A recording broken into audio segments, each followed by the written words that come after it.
Muna ka ng maraming nagbilar dire guys. Mauna yung nag-engage sa TikTok para maka-earn now. Ay. Nga nila magkuhan. Oh, nala guys. Inana na Nag-engage. og gamay kay mo. Ano day? Iyo. Followers. Followers. Kanin yung Oh, buhaton. kala yung buhaton ay.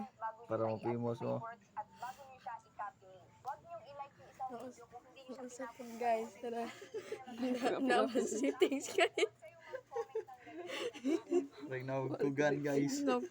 Kugan. Ano, tubo. Tubok.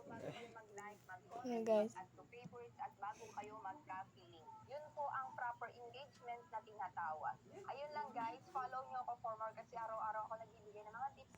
Guys, ganito ako dati kaya pala hindi nilalabas ni TikTok sa FYP yung mga videos ko kasi ganyan yung mga comment ko tapos nilalike ko yung video kahit hindi ko pinapanood. Sa mga hindi pa nakakaalam kung paano nga ba mag-proper engagement, tapusin nyo to kasi tuturo ko sa inyo para ilabas na ni TikTok